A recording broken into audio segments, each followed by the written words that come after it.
Артериялық гипертензияны емдейтін препараттар да өте көп, бірақ оны қай кезде қалай қолдану керектігін ескере білетін нюанстар бар. Енді соларға тоқталып кетейік.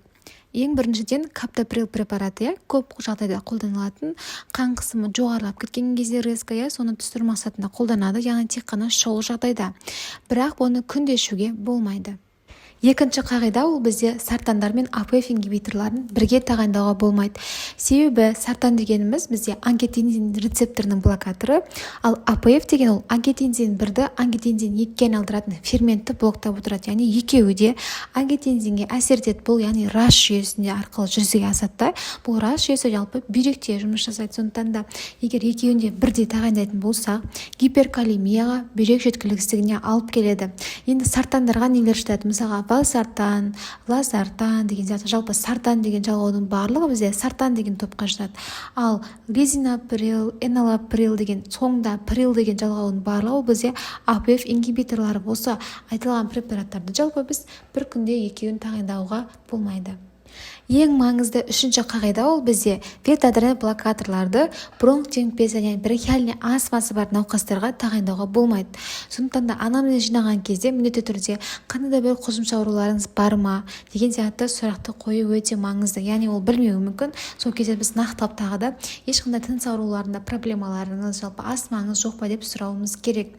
Себебі жаңа айтқанымыздай бұл бронхиальный астма кезінде қарсы көрсеткіш, себебі ол бронхтарды тарылтып өткізгіштігін нашарлатады. Сондықтан да көбінесе бұны қабылдаған пациенттерде жөтел пайда болып тыныс алуында қиындықтар пайда болатын, жалттар түскен болатын.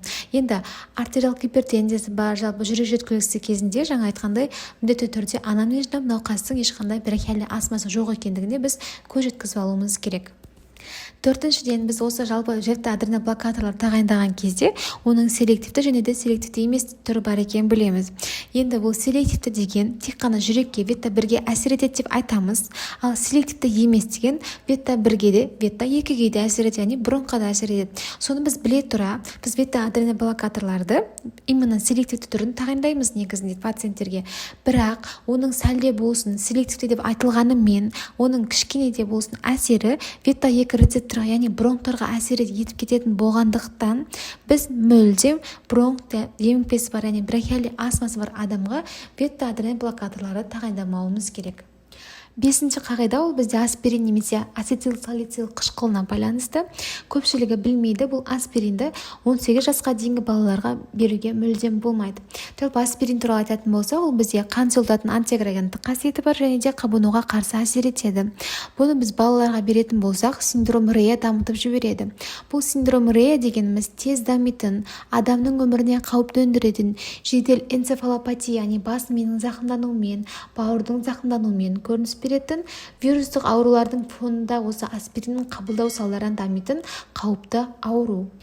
Видеода айтылған ақпараттар пайдалы болды деген ойдамын. Келесі қандай тақырыпта білгілеріңіз келетінін комментарияға өз ойларыңызды қалдырсаңыздар болады. Денсаулықтарыңыз мықты болсын.